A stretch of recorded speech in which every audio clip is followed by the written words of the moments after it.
Now we get to explore some of the drawbacks of the digital asset of cryptocurrency.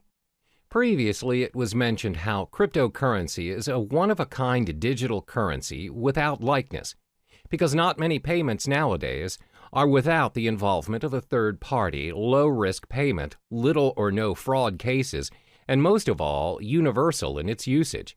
However, considering the online nature of cryptocurrency, there are many appalling flaws that come with it. There are four major setbacks concerning cryptocurrency. The first one is the lack of understanding over cryptocurrency. In most cases, people are still unaware of the digital currency world and the potential it holds.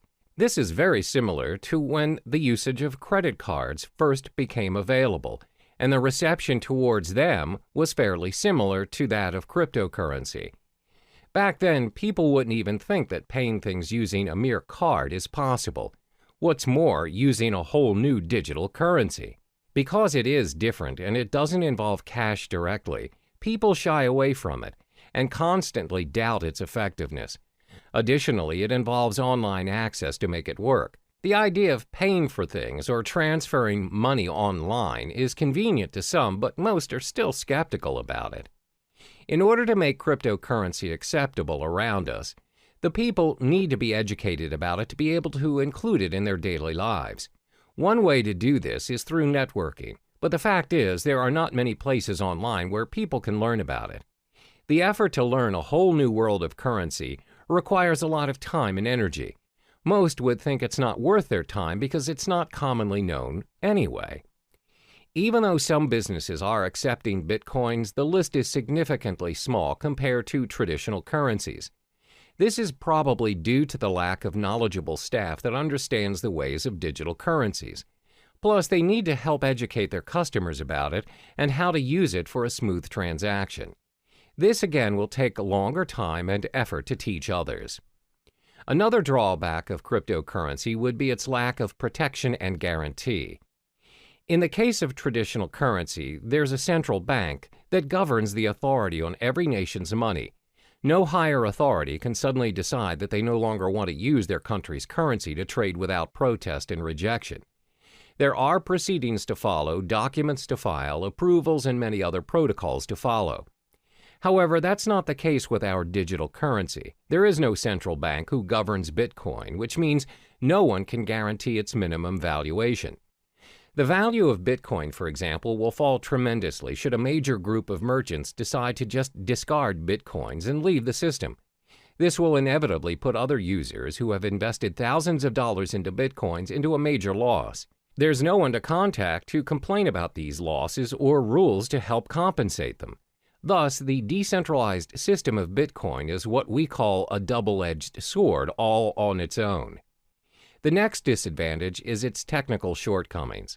When online banking made its way into our lives, there's always a risk of sudden server failure, power shortages, and even hardware lags.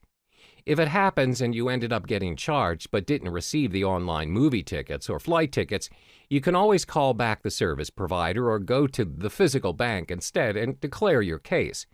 Most of the cases, if you show evidence of your payment, you'll get proper compensation or feedback. But that's not how it works with cryptocurrency. First of all, this currency does not have a bank to negotiate and help you around. There's no fixed number that you could call and just ask for clarification. So if you bought your goods using Bitcoins, for example, and the merchant didn't send the items you purchased, there's nothing you can do to reverse the transaction or get a refund. You can't complain to the police or any relating authority for that matter. Similar to data corruption or virus infections, if your hard drive crashes and your wallet file is corrupted, your Bitcoin is lost forever. There's nothing you can do to restore it, and those coins will be orphaned in the system. The last major disadvantage of cryptocurrency would be because it is still developing. When things are still developing, it's prone to many risks. There are so many incomplete features that can be improved, but it takes longer time to finalize, especially if it has no physical form. With traditional currency, despite the method of payments nowadays are done online, and without us actually seeing the physical money transferring from one account to another, at the end of the day, when you reach the ATM, you are capable of holding that cash. You can use it to buy stuff from the stores, physically and online. That shows how developed our traditional currency is. Since cryptocurrency doesn't have any physical form, its usage is obviously restricted. It must always be converted to traditional currency to enjoy its worth. According to studies, there was a time when there was a proposition to store Bitcoin wallet information on cards. However, there is no consensus nor continuation of the proposal. Most probable reason would be because merchants find it unfeasible to support all the cryptocurrency cards. There's no system for an immediate payment using the cards. Thus, users are forced to convert it into real money anyway. As you can see, there are 4 disadvantages of cryptocurrency. There is a lack of understanding towards this digital currency, plus there's a minimum protection and guarantee when using it. Because it's mostly operating online, it's bound to experience all kinds of technical flaws, and it's still developing. The world of cryptocurrency is relatively new to some people, and it can be difficult to understand, because nobody really knows what currencies will or can be adopted and at what scale. So in the next chapter, we'll talk about what the future holds for cryptocurrency.